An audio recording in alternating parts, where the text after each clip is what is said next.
Situé en Polynésie française au cœur du Pacifique, l'archipel des Australes se compose de 5 îles principales au relief typique des îles hautes, anciens volcans.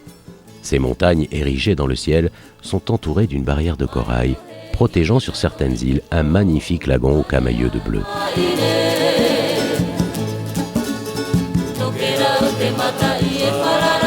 Les nombreuses falaises, vestiges des très anciennes éruptions volcaniques, plongent dans la mer, non loin des plages paradisiaques de sable blanc.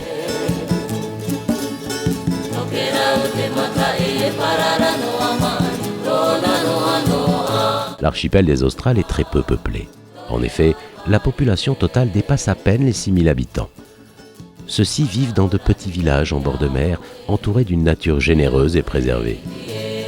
Le fiu, nonchalance locale, rythme le quotidien des villageois qui bénéficient pourtant d'un des climats les plus frais de Polynésie française.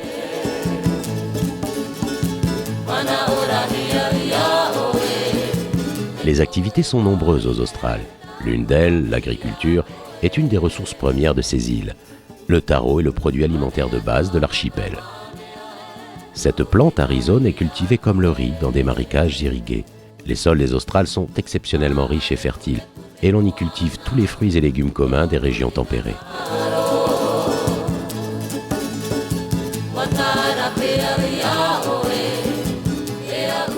On y cueille également le pandanus, matière première du tressage artisanal. Ses feuilles vertes sont triées, puis laissées assécher afin d'être tressées.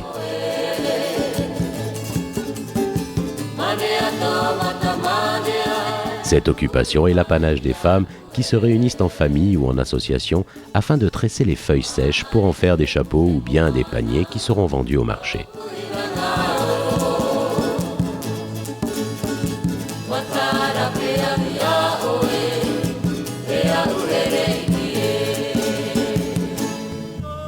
Très respectueux du savoir et des croyances des anciens, les Polynésiens ont conservé leur marae, lieu de culte autrefois destiné à la célébration de la vie religieuse et sociale du clan. De ces grandes plateformes ou terrasses pavées, entourées par des murets et construits avec des blocs de basalte ou de dalles de corail, il ne reste aujourd'hui que quelques pierres posées qui donnent lieu à de nombreuses légendes. Malgré leur attachement évident aux rites et manifestations religieuses d'autrefois, les Polynésiens sont de fervents pratiquants. Les messes ne se ratent sous aucun prétexte, et c'est toujours avec beaucoup d'entrain que les habitants des Australes chantent les hyménées le dimanche à la messe.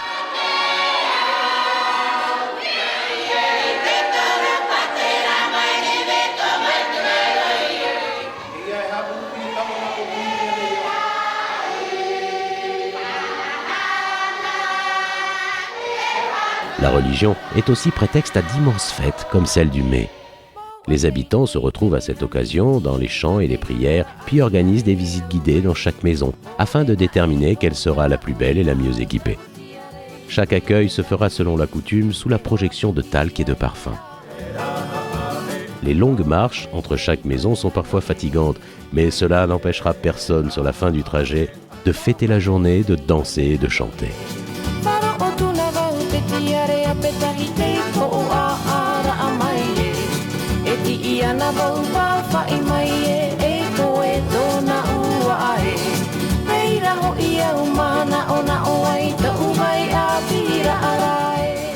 Pour se reposer aux Australes, il existe de charmantes petites pensions de famille, toujours très bien entretenues et qui seront le point de départ de nombreuses excursions.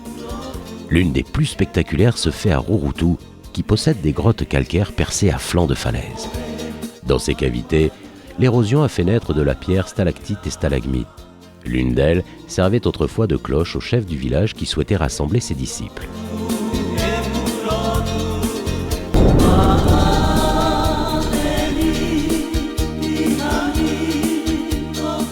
Ces cavernes sont le souvenir du soulèvement cataclysmique qui projeta ces anciennes grottes sous-marines jusqu'à leur emplacement actuel.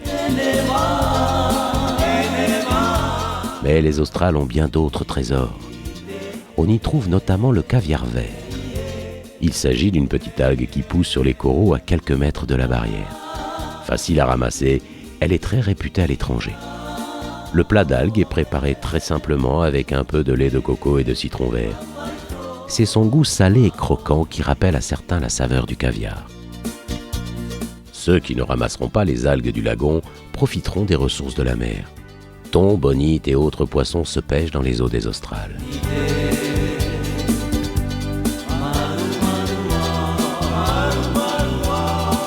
Tandis que certains adoptent les moyens modernes pour attraper le poisson, d'autres préfèrent les méthodes traditionnelles. Souvent pratiquée en famille, la pêche est enseignée très tôt, tout petit. Très pratiquée autrefois, il en est une cependant qui ne reste qu'un souvenir, la pêche à la baleine. Ces énormes mammifères viennent aujourd'hui tranquillement sillonner les eaux des Australes. À Touboï, on pratique la pêche à la pieuvre. De son encre mélangée à du taro, on fera le tout effet, appât très spécifique de cette île, et grâce auquel aucun pêcheur ne pourrait, au dire des habitants, rentrer bredouille.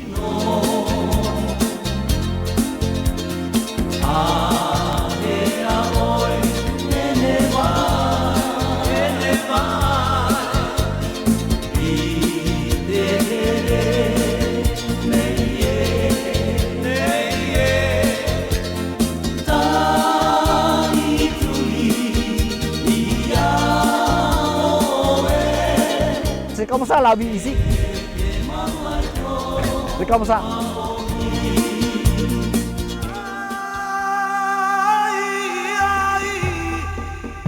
Mana wata tau te aru ye. Patau tai e tamo tamo ni te tama hoi dire te tahua.